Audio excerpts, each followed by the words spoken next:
Well, let's see. About me. I always like to talk about where I'm from, which is New York. I'm a native New Yorker, born and raised. I spent some time in the South going to school, and I created a live stream business about, oh boy, about 4, 5 years ago. Hello and welcome to Obehi Podcast. I'm your host, Obehi N, and I strongly believe that everyone has a story to share. Now let's get started with this episode.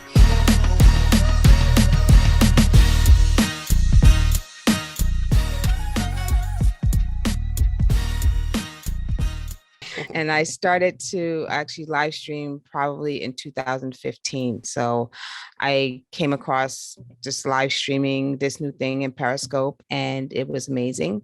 And I said, you know what, I'm going to test this out and try it out. And I did. I had my own show for about 6 months, which was actually very successful.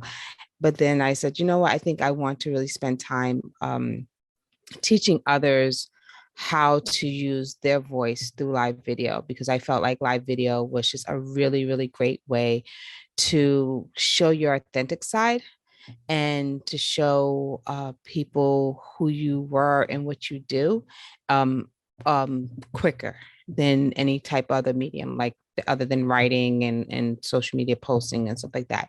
So I did it, and I've been doing it since then. I work with people, and I help people, and I help kids tell their stories through live video, and I love it. I mean, and it's funny because I'm an introvert, so me doing this, it's kind of something that was initially out of my comfort zone, but I love it. That's great. That's great, Yasmeen. Anyway, I don't know how many of these episodes that you have seen.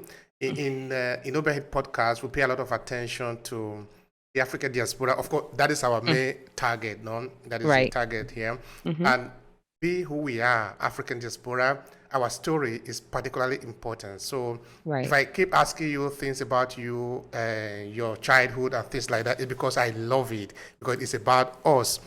So that is where we actually start from. Because of course, by the time we go in, we see that it actually it begins to unwrap itself as we move on. Mhm. All right, Right. so help me with that. You Sure. growing up Ask in away. New York. Ask away. Yeah, me growing up in New York. So I actually came from a large family. My mom and my dad were both one of 11.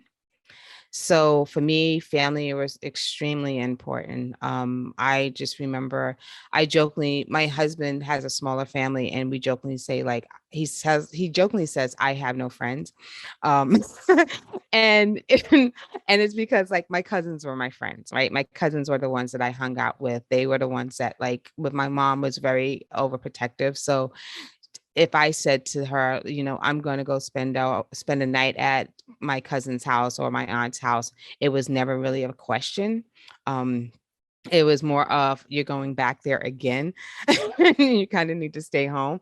But yeah, we grew up in a really big family. I just remember spending a lot of time, especially with my maternal grandmother and my grandfather, and just kind of just enjoying the wisdom that they shared with me, and then spending time with my aunts and my uncles, and just that was my life. So me and my brother, that was our life, spending time with our family and just being New York kids, like taking advantage of all the things that New York had to offer, and just being New Yorkers, I guess. The New Yorkers. Okay. Hello, New Yorker. Yeah. Exactly, big time.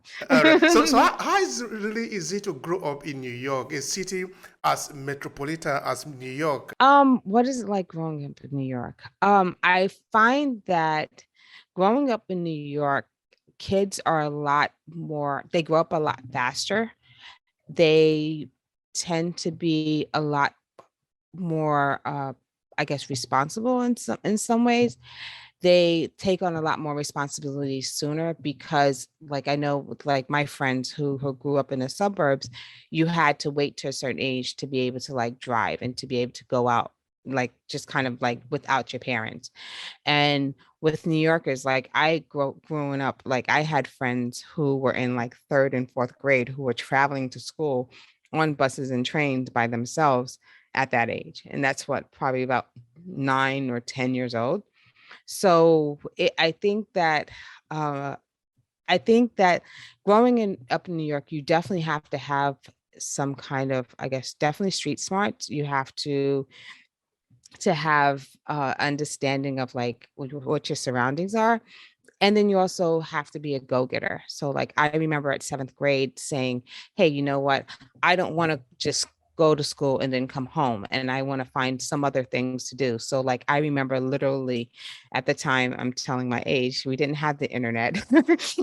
So I was like using, I think, phone books or whatever, and finding like activities and after school programs for me to be a part of. And just being more, I guess, and having more agency, having more of a self agency, I guess. I don't even know if that's right, but just basically having more control over what I wanted to do and where I want to be. So I think like my son is 14 and I have a 9-year old. My oldest now is he calls me and he's like, oh, I'm hanging out with my friends after school. And I'm like, okay, that's fine. What time are you coming home? And so he's a New York kid. Like he, goes, he's a big, like, he loves video games. So like he'll go and find these video game stores that he goes to and stuff like that. So I think with New York kids, they tend to be they grow up a lot faster. That's interesting. Because you grew up in New York now, having your children growing up there, when they begin to tell you what you used to tell your parents now, then it's very it's very easy to understand, no? Yeah, yeah. But see, now we have cell phones and we can track them, so it makes it a lot easier. A lot That's true. easier. That's true. That's true. All right. So now, tell me about this your strong passion for what you do today. How did it occur to you that you were going to be doing what you are doing right now? I mean, is it because you read it somewhere, somebody proposed to you about it, or tell me, how did you find yourself in it? Okay, so the way I found myself into like live streaming it really started even before I knew about live streaming.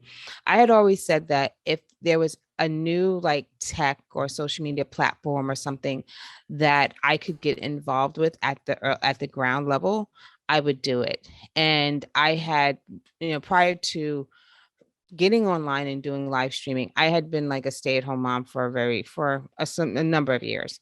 And I had like went back to work, found a temp job that I was working at, absolutely hated, didn't pay anything. And I was just like, oh my gosh, I just can't do this anymore. And then one day my husband had sent me these links to podcasts. And I was like, oh, okay, well, I'll start listening to these podcasts to kind of just help me really, you know, get out of the rut, right? So I'm working, listening to these podcasts, and one podcast started talking about Periscope. And I said, okay, what is this Periscope? And Periscope at that time had just started in April of 2015. And I had come across it in October 2015. And I started listening to it, started watching it. And I just was just like, wow, this is it. This is new. This is not a lot of people are doing it. Webcasting had been around for, I believe, late 90s. But as far as periscoping and being able to like use live video as a person who just had a cell phone, that was something very new. So I just said, I'll try it and I'll get into it. And I did my first live stream in October. And I often tell the story, my audio sucked, my video sucked. It was dark. I had a scarf on. It was like 5 a.m. in the morning. I was afraid to talk. Uh, and it just kind of opened up my world. And then following like months later, probably I believe it was like March 2016, I said, okay, you know what? I'm going to do this. I'm going to get on Periscope. I'm going to go every day, Monday through Fridays, and give one tip about how to find work at home opportunities and for parents.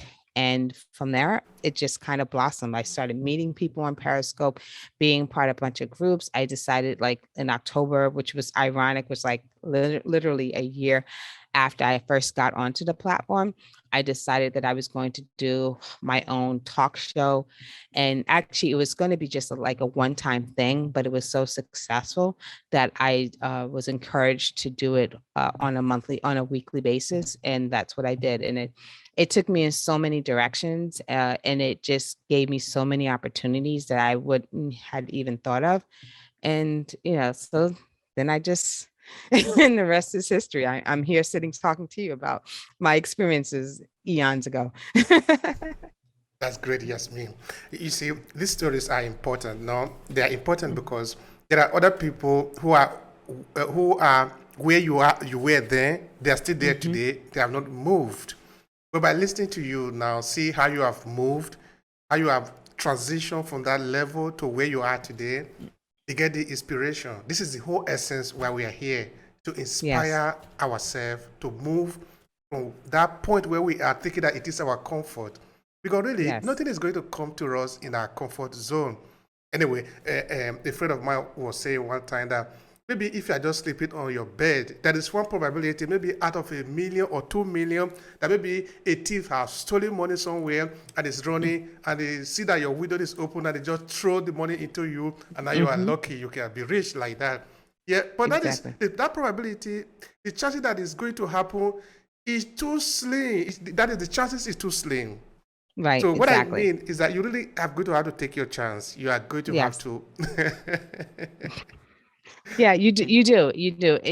Anything is a risk, right? Like I and and again, it was like I think when I started this whole process, it was really just a point of revelation because I had also had like at the same time had read this article that said, you know, making the odd case for entrepreneurship and saying that, there's a risk in staying at a job, right? There's a risk at someone saying you're fired. Like, so there is always a risk, and you just have to make in your head that you're confident that this is going to work and keep pushing and putting yourself in positions that will allow for that. You see, Yasmin, in this podcast, it's true that we pay a lot of attention to African diaspora as a group of people, but we also are key on the business in our community. So Right. starting a business is something that we are particularly interested in. Mhm. Um, Now, because you have made the transition, what would you want to say to somebody like a woman like you, a mother, somewhere? It might not necessarily be in New York. It might be in California or maybe in Mhm. London or in Paris. I'm in Italy, who Mhm. sort of feel comfortable just being at home. What would you like to say to such a person as a way of gingering that individual to, hey, don't stay in that comfort zone? Yeah. Uh, I always say, will you be satisfied if you look back a year from now and say I did what I wanted to do and I did the things that I've been saying that I wanted to do.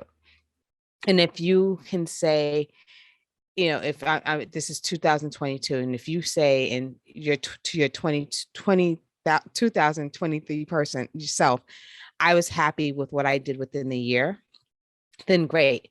But if you say to yourself that I feel like I could have done more, then that's kind of your barometer, right? That's kind of your answer. Because if you're not taking steps forward or saying, hey, you know what, this is something I want to do, and never actually take the steps to make it happen, that's lost time. So I would say if there's something that you want to do it. Find a way. We can always find the excuses for not doing something, but let's start finding reasons for doing something. Now, let's back to the live streaming business Sure. of yours. Okay. Um, Now, first of all, let look at it like this. How does it even work? For some people who do not understand how this business works, this Hmm. live streaming thing, explain it to Okay. us.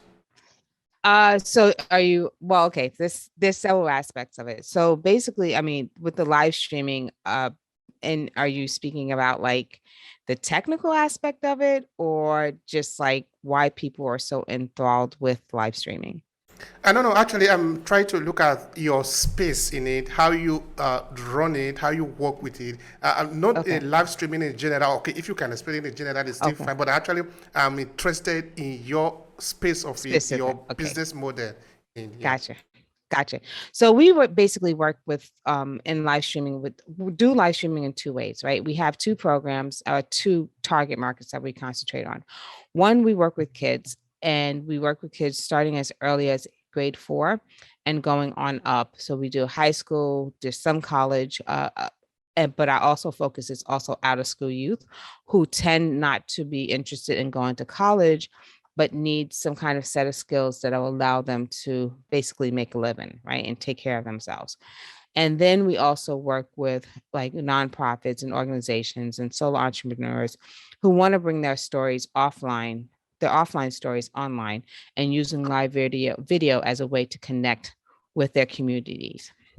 So for the portion that we do when we're working with kids, my belief was that when I started with live streaming, there was not a lot of brown and black people who were doing it, and oftentimes I find that when new technology comes out, we tend to be lagging behind, and we're not getting quote unquote hip to the game until like 4 or 5 years later on. So what I wanted to do was I wanted to be able to create a space where kids, our kids could actually take advantage of this and learn the skill. And if they had a company or entrepreneur or somebody coming to them and say, hey, I know you have this set of skills, I want you or I need you to help me with X, Y, and Z related to live streaming. That's what I wanted to do.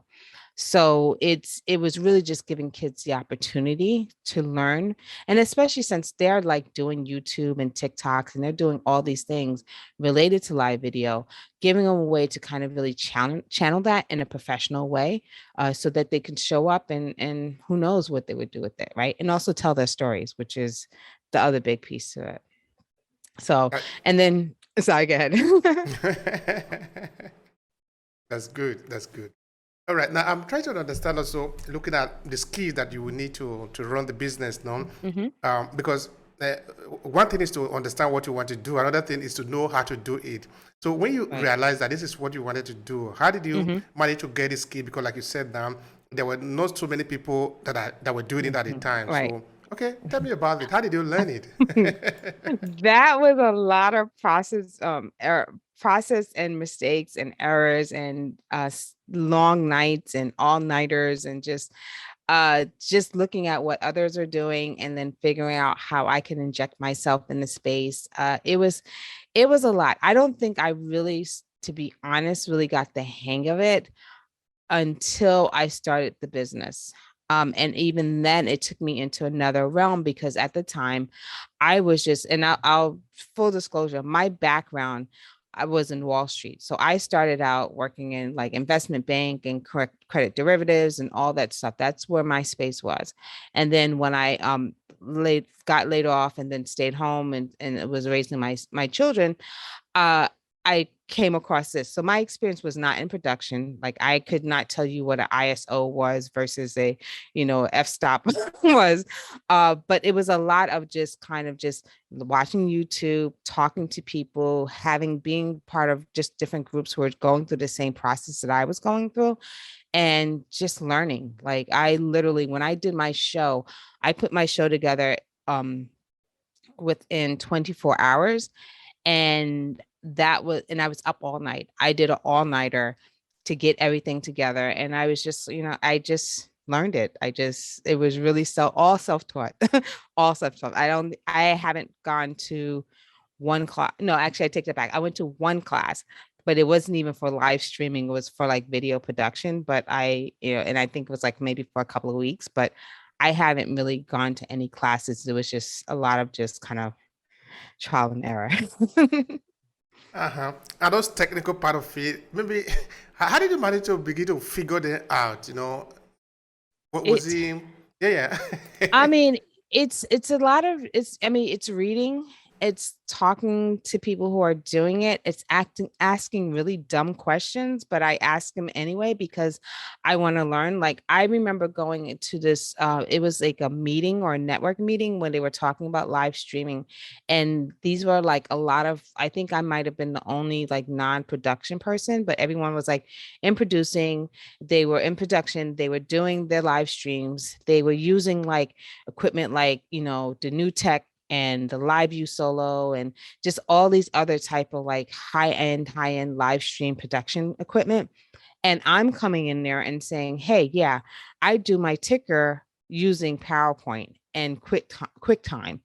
And like looking back at it now, and I look back at it from then, I'm like, oh my gosh, I was so embarrassing. It was so embarrassing. But I was like, at that point, I didn't care. I didn't care if I was going to be embarrassed. I didn't care if I didn't know something. I was going to, my end goal was to get better in live streaming. And that's what I was going to do. So regardless if I was going to sound silly, regardless if I was going to sound dumb, I just wanted answers and I want to figure out how I could get better at something that I'm truly was enjoying doing. You enjoyed doing it, you Mhm. insisted on it, and now we can see.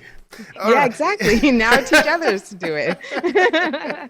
That's And I'm still interesting. learning. I'm still learning. Like Mm. that's it's a never ending. There's still things that I don't know. And I think this year has been me practicing and getting better with my camera angles and the lighting and the audio and stuff like that. So I'm always learning. It's I think that it's sometimes it's okay to look silly and it's okay to ask stupid questions as but there's no stupid questions, but it's okay to ask these questions. Somebody told me one time because I wanted to ask a question. I said, "Well, this Sure. question might look stupid." Actually, where I was working, the manager looked at me and said, "No, that is no," and he said, "No, that is no stupid Mm-hmm. question. So go Exactly. ahead and ask."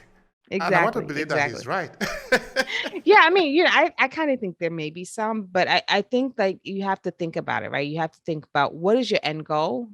And if your goal is to get better, then you have to put yourself out there and you have to ask those questions that you may not, you may not be the best, the smartest questions to ask, but if you get the answers that you need, then who cares?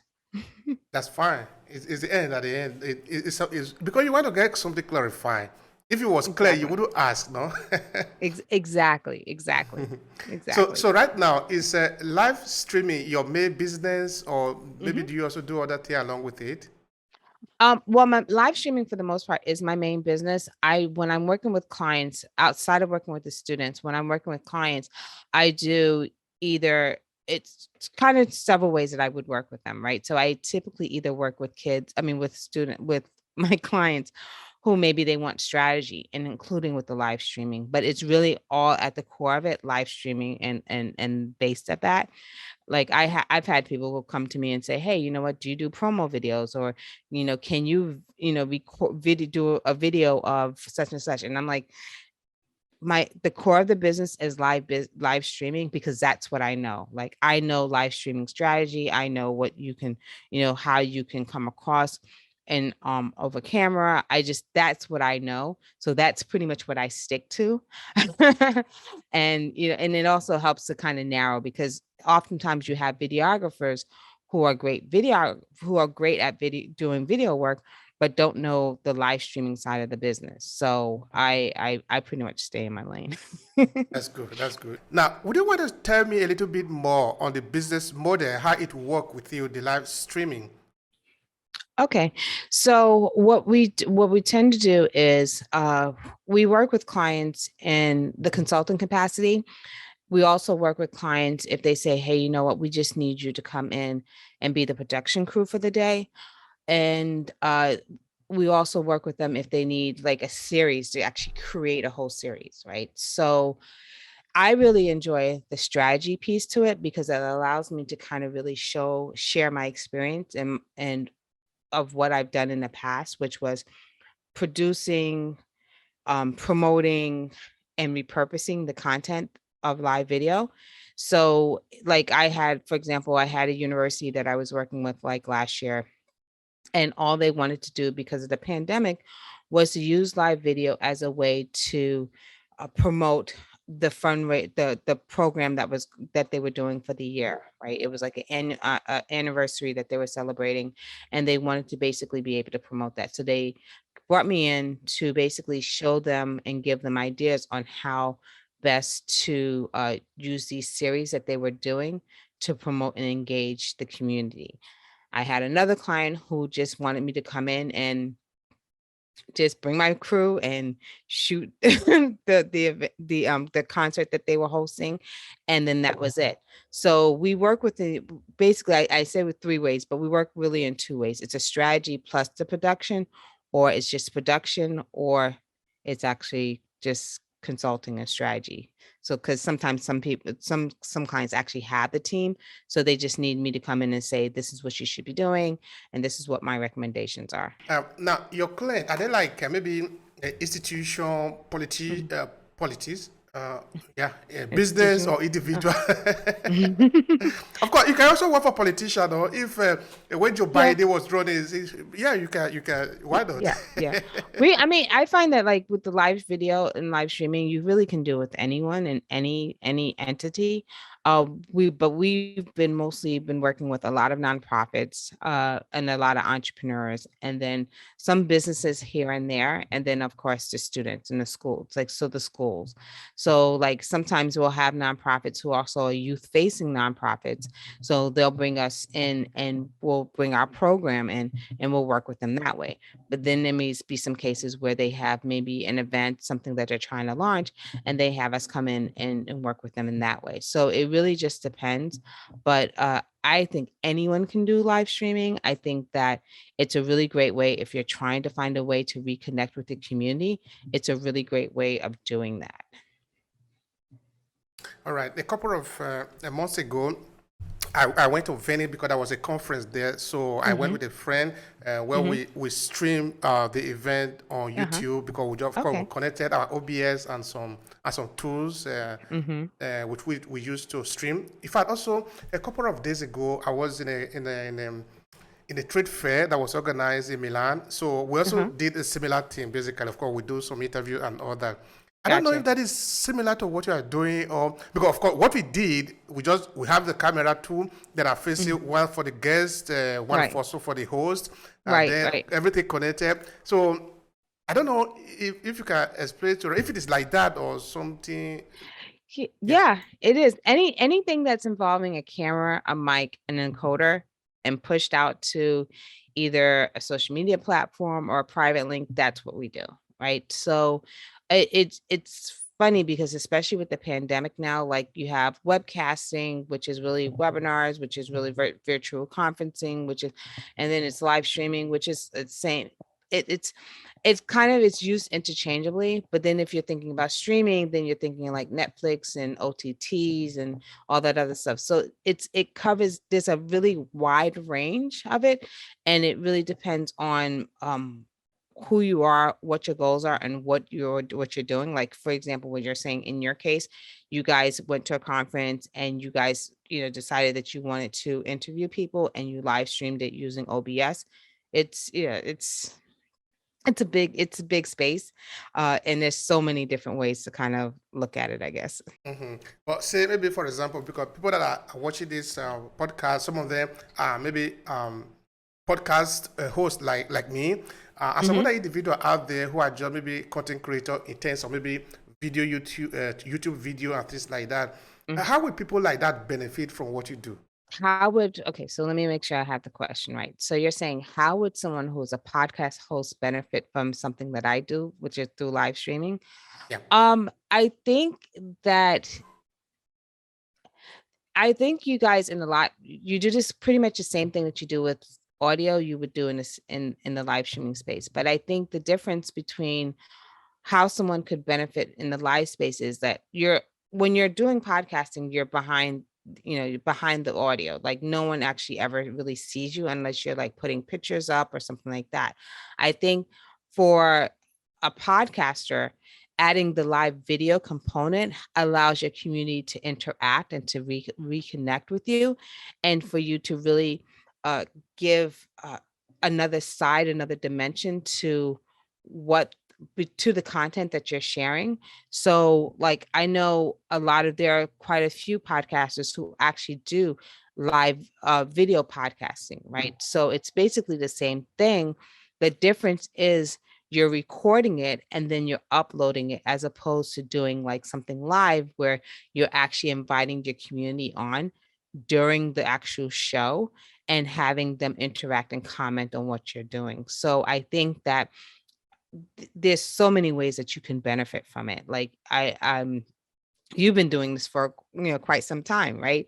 So having like these live components, maybe once every quarter, right? Or maybe once a year, or sometimes semi-annually, and then inviting your community to actually come and interact, right? I know there have been, before the pandemic, there was actually a podcast event where they actually did a live podcast where they actually were recording, had in studio guests, and then they also were live streaming it, pushing it out, I believe, to like Facebook, and I believe to Facebook, Twitter, and Twitch, and then having their communities who were not able to be physically in the studio commenting and asking questions and engaging with them. So there's a lot of ways that you can do it. And then from the sponsorship perspective, being able to give your sponsors another medium for them to be able to connect with your community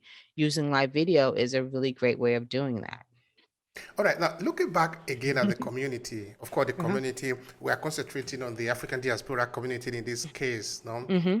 Because we need content, we need a Right. lot of it. And Right. compared to how much content is consumed within the community, that is Right. little that we are producing. Okay, I know that we produce music and all that, but Mm-hmm. I need more.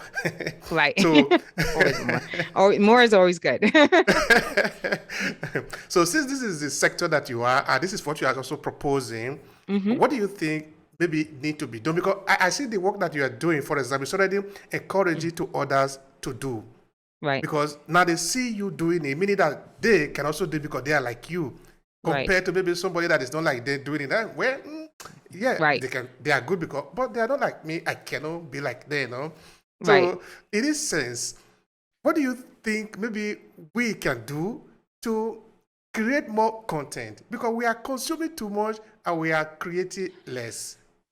Yeah. I think in general, that's just an issue. There's always more content. There's always more content consumers than there are content creators. And I think the first thing that people need to realize is that you have a voice, right? And there's something in your life, in your expertise, that you should be sharing with others. I oftentimes think that people are so focused on, well, it's already been done. People don't want to hear what I have to say. And I think that kind of creates that roadblock and prevents us from actually moving forward. But I can imagine, like, we're just, as a people, we have so many untold stories. And I think that if we start focusing on, instead of focusing on, there's a story that's already been heard, just share your story, right? And do it come see me, and I'll show you how to do it in a way that's professional, and it's formatted, and it's fluid. But first, start with, what is your story, and share that, because someone, I guarantee there is someone that wants to hear your story and your perspective that they might not have like thought of. Now, let's look at it again from another perspective, this time Okay. from a business perspective, A because there is a business. lot of money to be made in storytelling. Yeah, Now, there is. looking at maybe around New York, because that is where you are, and me, Mm-hmm. I'm living in Verona, in another part of Italy. This is Mm-hmm. where I am. Mm-hmm. I'm sure you want to know what is happening here. Just like I want to know what is happening there. The way we can do this is by you telling me and me Mm-hmm. telling you what is happening Exactly. here. That is already a lot of value being exchanged here. Mm-hmm. So looking at it, even from this perspective, Right. do you think people don't realize yet that they can make money telling story that they are not doing it? Oh, Yes. yeah, yeah. Can you say anything there? Oh gosh, yes. And that, you know what? I'm glad you actually pointed that out, because I think oftentimes when I'm talking to my clients, when I'm talking to my clients, I always ask them, "Hey, what are your goals?" Before we even like start going down the route of like creating a live stream show, I always ask them what are their goals, and often always I get, I want to make money off of this, but I'm not sure how. So when I first actually started live streaming, I wasn't making any money. I was making some money, but just not that much. When I did my show, I actually started figuring out, like I started selling advertisement on my show. And I did it. It wasn't, and even that wasn't a lot, but I sold out of the advertisement, right? So I oftentimes tell people the great thing about live streaming is that you can have so many touch points. Like right now, you have your lower third, right? You could actually have an advertiser's logo there. Like we have the background, we could have advertising logo there. And even with just different businesses, right? There are so many different partnerships that you can create using live video. Just say, and let me just kind of, I don't really have an example right now, but like just say that you're maybe you make let me t-shirts, right? And maybe partnering with the t-shirt maker, or maybe you have t-shirts and you're getting uh uh designs and stuff from these amazing student artists, right? You could actually have a show where you have the background of behind the scenes of how do you make the t-shirts, right? And how do you make these designs, and how do you take the blending of choosing a design, putting it on a t-shirt, and then selling that literally online, like doing a QVC style. So there's so many things. One thing I like about live streaming is there's so many ways that you can actually make money, whether you're actually selling products directly to your viewers, whether or not you're actually having a segment sponsored, and you having sponsorship segments. I mean, there's so many things that you can do, and I could keep talking about it, but there's like, I mean, literally, there's so many things. Like you can repurpose your content, and then you're selling that to people who want to learn a specific tool that your or expertise that you're sharing. There's so many ways that you can make money using live streaming, and I think oftentimes people get wrapped up in just the idea of doing it and being intimidated by doing it, rather than thinking about what are the potentials that could happen if you do it. Potential that could happen if you do it. Really, that potential is very huge. It's Yeah, big. it is. It is really big. Like Yeah, look, I yeah, yeah. And looking at us as a people who have this wealth, this ocean of story to be told. We just sometimes we complain that they don't tell enough about us. But come on, we are not sick. Can't we be the yes. one championing this narration? Exactly. You know what? And you're so right. And I think that's at the girth, especially with the kids. And actually just in general with my client, just the people that I've worked with in general, was the reason why I really want to do it, right? Is because there's so much control over the content that we see, the content that we can consume. And I think that is kind of like gives you an opportunity to take back some of your power and actually share uh your story, right? And share a different perspective, because it's a very it's a very limited, very narrow way of looking at things sometimes. And I think that's what I really was attracted with live streaming, was that it gave me an opportunity to see other stories and other people's what they were doing that you probably wouldn't see in like mainstream. All right. Now, because what we are hoping that is there is not there yet, meaning that is Hmm. something blocking it now, because we are saying just now, you and I, Hmm. that we need more story to be told about our community, about our people. Yes. And because that is not happening yet, meaning there is something between that what we want and Hmm. that which what it is today. So, Yes. what do you think is blocking the people? Maybe based on the conversation that you have had, based Hmm. on your claim that you have had, why do you think people are not doing it, even though that is actually they are competent enough to do it because there are a lot of educated people, technical Mm-hmm. people. Because what do I don't need to do anything here. I'm just sitting there talking to you. This is the content we are creating, Right. And I'm going to make a living for this conversation. Right. So help me with that. Um, I really think it's mindset. I know for me, I did not start believing that I could do it until I started just like getting over my mindset. Like, I think there's a lot of people that have a lot of self-doubt. And I think this goes back to what I said earlier, which is people think that, no one wants to hear their story. No one's really interested in what they're saying. And I sometimes feel like I got to meet for me personally, I got to the point where I was like, so what? I don't care. If you, you don't want to hear it, guess what? You can like turn it off. You can like close it out. You don't have to listen, right? But there is somebody who wants to hear it. And I think sometimes we get so wrapped up and involved in our own heads that we're not willing to take the risk and put it out there. And this we're missing out as a society. Like I think we definitely are because you're being so afraid not to share your story, and it's making you miss out on giving somebody else your gift or sharing your gift with someone else. And that is not very good. It's not good enough. No, it's not. It's not. It's not. It's not, right? We need to take risks.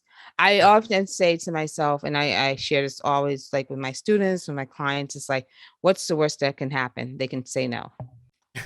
And then you move on. Nothing happened. You just move to the Right. next one, no? Exactly. Exactly. Exactly. Like they say no and you move on. Like, Yeah, yeah.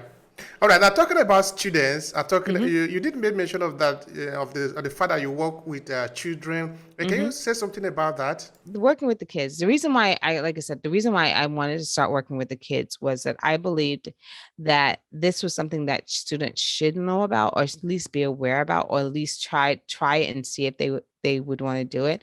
And I think at the bigger picture, one thing that I'm looking at doing is taking live streaming and using it as an example, and then being aware of like what other trends in technology, or like there's metaverse, right? And our kids should be learning about metaverse now. Like I truly believe that we need to be able to give kids the opportunities now, as opposed to waiting 3 and 4 and 5 and 6 years down the line, where the market becomes really saturated and they're everyone who knows it, and knows whatever in this case live streaming, and there's a lot more competition. I really want to do something where live stream was fairly new. There's not a lot of people who are doing it, and I thought it was a great opportunity to give the kids at least somewhat of a leg up to be able to do this. And if they decided that they wanted to do it and move on and go further into it, they could. Or if they decide, hey, you know what, this was a great opportunity and I'm done and I'm just going to go back to doing something else, they could do that too. But I saw live streaming as a way of giving our children choices.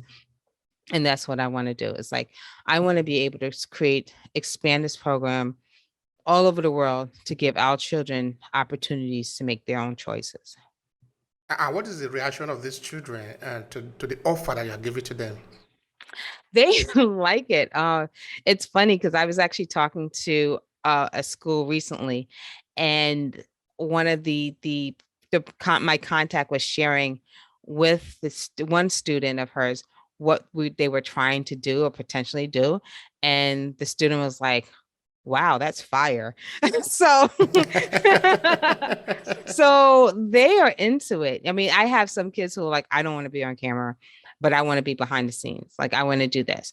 And I've had students who said to me, working on this project, I did not realize how much it took, or how many moving parts was involved in putting together a production.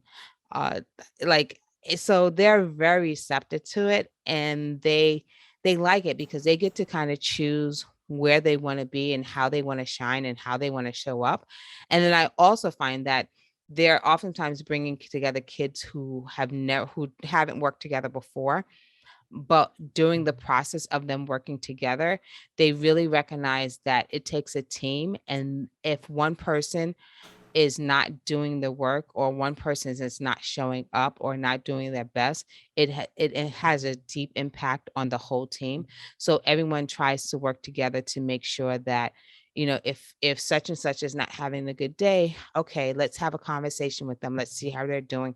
Let's really just kind of do a check-in, a temperature check, and see how we can help this person and bring this person along, as opposed to, oh, well, this person's not feeling well, or this person's not, mentally there, and we're just going to leave them over there and we're going to do our thing. No, we're a team, and we have to all work together to meet this goal, which is to create a really amazing production. That's interesting. That is also, you are teaching them also about the value of teamwork here, and that is great. No, Yeah. that is Yes. great. It's so crucial. So crucial. And it's something that, it's something that they learn. They definitely learn, like, in areas of sports and other areas of their life. I think it's just nice that they actually see this in a true work environment, because really that's what we're doing. We're really replicating what a work environment would be. And it makes sense to them, because it's like, "Oh, okay, well, we're doing this." And I then show them job descriptions and say, look, everything that you're doing here, an employer wants. Like, if you decide that that's what you want to do, you can do it on your own. I tell them always, I said, you always have to have two paths, right? You always have to have diversifying your income, right? You need to be able to do this on a consultant basis, which you can. And you also, if you decide that you want to work, you can go and get a job and do this, but also know that you can have something on the side that's, giving you, some other options. Again, it's about options. Like, they have to have options. And also about mentality. You see, this question of mindset, and particularly about money, is an argument that is not discussed enough at all within our community. Yes. I think more people need to start talking about money, how money work, because the Yes. community need the money. We are some of the most underdeveloped community among communities. So it's just because we don't yet understand. Because if I don't share the information with you, you cannot know what I have in me. Exactly. So Exactly. yeah. We need more. We need more people, more expert in the finance to Yes. come out. Yeah. Yeah. And doing it is sharing it at a younger age, right? Because I know I've seen, they're financial experts who actually target, older populations, or populations who are not, like, adults, right? But I think we really need to be targeting, and I mean, finance needs to be in school. Like, that budgeting and stuff needs to be in school. And of course, that's a whole nother conversation. But Absolutely. I was yeah, actually. we do. I think we need to know that. And we also need to realize that we need to have a business, right? And I don't can't really speak for, like, what's going on in Italy, but, here in New York and in the United States, like, the tax benefits are created to benefit businesses. They're not created really to benefit, you know, individuals who have a job, and 9 to 5 job. It's really here to benefit businesses. And the sooner that our children start understanding that, and even our, people in general understand that, then I think the better off we'll be. At least and then I'm not saying that, you have to have a full on out business, but have a side business, right? So that you can get some tax breaks. It's That you good. It's got good. That is exactly. that is a good plan, because if you are giving out of benefit to people who are not really Mhm. making, okay, I'm not saying that people that are doing 9 to 5 are not making contribution, but we're talking Right. of generating more job for people. Yes. So we need more Yes. people that are thinking, not Mhm. just thinking of how to repeat the same thing for 40 years. People who are bringing in new ideas into the society Yes. by way of Exactly. providing solutions. This is what entrepreneurs are. So the Yeah. government must pay these people, pay the people, meaning give them some tax leverages so they can continue to create. Exactly. Yeah, Exactly. yeah. Yeah. And I think we missed the point, but I think it's also, I'm sorry. Oh gosh. I think it's also set up that way, right? Like, we're birthed thinking you go to school, you get a good job, and that's it, right? You have a family and stuff like that. But it's never, you go to school, you learn, figure out something, what's missing in the market, I'm and bringing. offer that, like, right, and offer that. I try to get my sons, and I'm still pushing for them, but I'm like, dudes, you guys are like kids. People will buy from you just because you're cute. So you need to use that to your advantage. Like, Thank you. That's lovely. Everything is opportunity. Everything. exactly. I've interviewed people here that I interviewed a guy. He's from Sweden. Of course, we have done a number of podcast of episode here. He told me that he started his business when he was 11 years old. Exactly. At that time, of course, business, because business is a mindset, no? Knowing that he go out there collecting something and he go out to sell and exchange for money. I think Robert Saki also said something similar, no? Of his Yes. rich dad and poor Yes. dad. Yes. Because this I is like that another book. thing you start when you're already 40. Because it's a question of mindset. It's not about having a lot of money loaded in a No. suitcase. Definitely is not. Definitely not. Because you probably have a different mindset if you had a lot of money in the suitcase. So this idea actually need to be taught to our children when they are still young. This is how it functions. Then of Yeah. course you are going to grow old, play the game. Right. Exactly. Exactly. It's so important. It's so important. But I think that these limited beliefs, unfortunately, are not like just for adults. Like they're limited beliefs in kids, and I think that it's up to us as adults to really, really hone in and really foster and really cultivate these beliefs. Because, like, I mean, kids, I think I oftentimes like think like adults kind of get in the way because we offer like our own limitations. And I think that if we just really let our kids just brainstorm and think and just let it just kind of go free, you would be really uh you'd be really surprised about what they come up with. And that's the other reason why I like working with kids and doing the live streaming, because I've been so surprised at what things that my kids have come up with.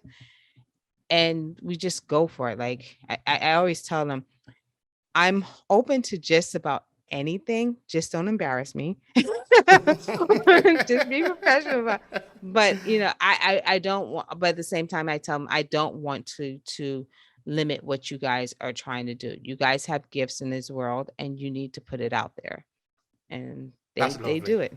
They do it. That's lovely. All the children they need that because we don't get limitation naturally. We get it in the society, in the culture, no. So if we free ourselves more, they will be having more Elon Musk all over the places. Now people Yes. who can maybe we might never really be able to take people to start living in Mars. Right. But the input that is going to put into this world is going to help everybody. Yes. It's going to Yes. help everybody. So we must not be thinking within limitation. This is only what I can do. No, what is on the other side? Yeah. Just Yeah. think about it. Let's think. Yeah, yeah. All right. One of my Yeah. oh sorry. Please. I was No, just gonna go, say go, like go, go, go. one of my favorite books is Gary Cardone. I think I'm pronouncing it right. It's called 10X. And basically it's that same type of principle, right? That the limited beliefs are what's keeping you back. And if you say, hey, you know what, my goal is for the next year is to make, $500,000, right? Even if you don't make the $500,000 and you make, say, $100,000, you've reached you've gotten more than what you have gotten before. Like, as opposed to if you said $100,000 and you've only reached $25,000, right? So it's about any goal that you have, you need to 10x it. Like, if you say I want to make $250,000, you need to 10x it and say I want to make $2.5 million. And then if you get somewhere between, you're good. It's still okay. Right, exactly. Just aim for the star. Maybe you land in the moon. It's still fine. You're still out of this space, no? Exactly. Exactly. All right. All right. Now, in live streaming, in the kind of business that you do, tell Uh-huh. me, what is the role of technology in what you do? Oh my gosh. If I didn't have technology, I wouldn't be doing it. Like, if I didn't have technology, there wouldn't be a job. Um, it requires so much. Like, there's literally, I mean, from the cameras, from the lenses, from the encoders, from the computers, from the mics, from the mixer. Like, if I didn't have any of that stuff, I wouldn't have a business. So it is crucial. It is central to everything that I do. And I'm so happy that you're also bringing children into this conversation because Um, children need to know how to code. It is very important. We need to understand the business of binary, the business of the Mm-hmm. multiplication of numbers, Mm-hmm. of the digital language. No, it's Yeah. very important that they understand this, so that, of course, there is not even excuse. There is no reason why they will not, because this is the world they were born in. So they must understand it. If Yes. you just Yes. allow the children, they will do exploit. Yes. You Yes. get what I Yes. mean? So Yeah. now, but there's something I want to ask them. Sure. There are people who complain a lot about introducing children to technology. Mm. So what do you say there? What is the fine line between what is enough and what is too much? And what do you usually say to their response as it were? Um, I mean, I definitely can see it, and I can definitely see how technology can uh be a part of someone's life so much that it replaces things like going for walk and, being in nature and stuff like that. At the same time, this is where we're at, right? And I think that having that argument, I think there definitely needs to be a balance.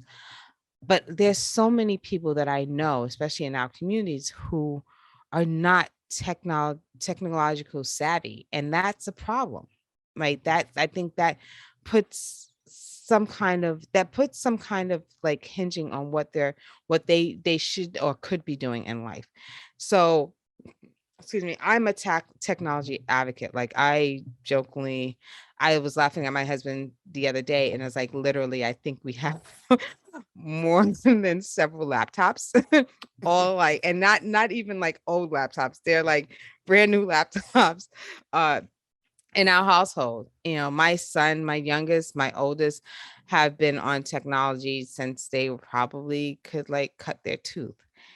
So I think there's, as jobs as parents is to introduce it and to monitor it, but I don't think it's fair to our children to not allow them and for them to be a part of it, right? And to actually learn it. So I'm for it. I don't think we should say, hey, you know what, the kids, got this technology and we should shy away from it. No, our kids need to know this. And in order to compete in this world, they have to be a part of this conversation. Because that's why when we look at, like, different social medias and actually there's a book that I have to finish reading, but they talk about the racism and related to technology. And I think that because our voices are not in there and at the forefront, they're decisions that are being made, algorithms that are being influenced, that don't have us in mind. So we really need to be able to be a part of this conversation. I used to think about that a lot, no? But at a point, Mhm. even in Africa, but things are changing, and things are changing very fast, actually. Mhm. In that, many people think that this is something for the white people. Technology is for Yeah. the white people, but it is wrong. It Right. is not for the white. It's for the people of this time. Because Exactly. there was no, okay, that have always been technology. If the pyramid was set up like that, Mhm. just people have to figure out how to do it. So technology is already in place there. But this type Yeah. of technology that we have is for us, those that are living in this time. Right. Just to give you a kind of a kind of insight into this. When Mhm. COVID-19 break out, many people started brewing rumors everywhere that, okay, COVID-19 came because of the people that are trying to manipulate everything, and Right. because they are bringing G5, Oh yeah, 5G. 5G. Uh-huh. 5G is connected. But what does 5G got to do with COVID-19? They were bringing out all these terrible rumors everywhere, as if Yes. at the end of the day, it's simple. You need to hate technology. Yes. So where do people come up with those self-defeat belief system? I don't understand it. Well, I think in general, just again, it goes back to that mindset, right? Like everything, I think everything. I often say that if you want to succeed, you break somebody's mind. If you don't want someone to succeed, you break someone's mind. Like, right, you create self doubt. You plant self doubt into what they could possibly think about, and you've succeeded. So I think it's definitely a mindset. It's definitely people not wanting to take risks. And, I have many sayings, right? But one of my top sayings is that you can always buy more shoes, you can always get more money, you can always get more material things, but you can never get back time. And for me, once I started really thinking about that, I realized that, I have to take more risk and I have to change my mindset because I don't want to be stuck looking back, a year from now, seeing myself in the same position that I was in like a year ago. I remember you did make mention of the tools. You were Hmm. making mention of camera and things like that. Could you please Hmm. explain to me which are actually the tools that help you to do your work well? Tools that help me do my work well. Well, it depends, right? So when I am on site and working with a client, the tools that help me do my work well is like my Sony A6400. Love that camera. Like someone introduced that to me a couple of months ago, and I just love it. Uh, I also use something called, well, it depends on the situation. Like I'll use an encoder, hardware encoder, like a Sync Studio, or I use a Live Use Solo if I need to do a cellular bond technology, which means that you basically take several modems and you bond them all together to make sure that you have a really strong internet connection. When I'm at home, I'm using Ecamm Live because I have a Mac, or I'll use vMix. So those are kind of the tools that help me do my thing really well. If I have to do my own like graphics, I'm using Canva and DaVinci for promotional videos and commercials and stuff like that. So those are my tools. Like that's kind of a preliminary. If I go down the line, we'll be here forever. All right. I know. All right. I asked the question because now each of the tools that you have, you are going to have Hmm. to learn it, no? So Hmm. I wanted to speak to the learning process. And of Oh course, gosh. if somebody is starting a business, you are telling the person you are going to use this, use that, and use that. Hmm. And this person have always seen the surface of these tools, if you have ever seen it at all. Hmm. Because not just see it, but you are not going to be able to manipulate it, know how to use it. The person Right. might be sort of say, maybe I'm not interested. So Right. tell me about the learning process as a kind of advice now to people that are listening to us.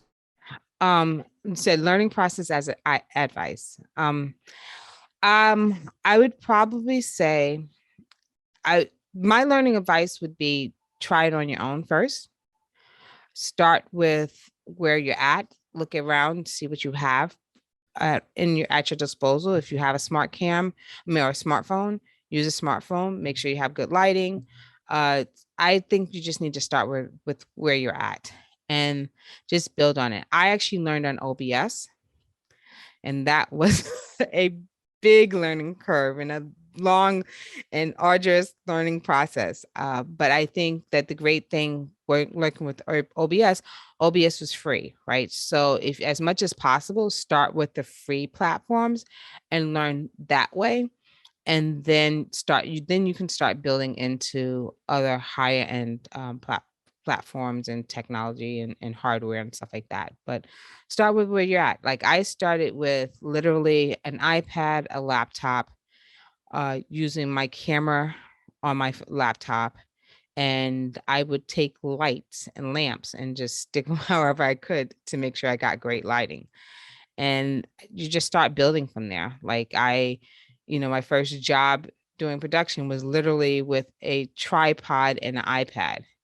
The video was crap, but I was and the audio wasn't that good. But I end up building up more and more. And now, next thing is I'm looking at learning TriCaster and those larger and more of a beast in live stream production. So I think just start with your where you're at and add as you get better, as you get more practice. All right. Now, Yasmin, we really Mhm. appreciate your time. At Thank this you. moment, we usually give it to our guests to Mhm. advertise themselves because this is Okay. also why we are here. We are here to connect. So tell the audience how can they reach you? What do you have in offer? Are you selling anything? Do you want them to buy anything from you? Please go ahead and do that. Um, actually, I do consulting. So if you're ever interested in doing consulting, you definitely can reach out to me. You can shoot me an email at hello@urbanstream.live. That's hello at URBAN stream STREAM.live. You can always connect with me on LinkedIn. I'm always on LinkedIn. I actually am in the process of putting some things together. I'm going to be doing probably a boot camp or a master mini boot camp probably in the summer. So definitely go and follow me on LinkedIn where I post every day, Monday, actually Sunday through Sunday. And definitely check me out. I live stream every Tuesdays and Thursdays at 2 p.m. Eastern Standard Time. So just come and connect with me. I'm on LinkedIn. Shoot me a message and say hi. To another woman out there, like you, who have seen you that you have made it, you are where you want to be, growing, what do you want to tell them as a form of advice that, okay, hey, don't stay in your comfort zone? I think we said this before, but this is kind of reinforcing that line. Yeah, please go. You know what? I'll leave it with this. You only have one life, right? You can get back money, you can get back material things, but you can never get back your time. So use it wisely. Thank you so much, Yasmeen. It has been a pleasure here. Yes, same here. Thank you. Thank you so much. If you enjoyed this podcast, make sure you subscribe so you never miss any of our future episodes. Rate and review Obehi Podcast and share with your friends who might need it. I remain Obehi N. Thank you so much for listening and talk to you in the next episode.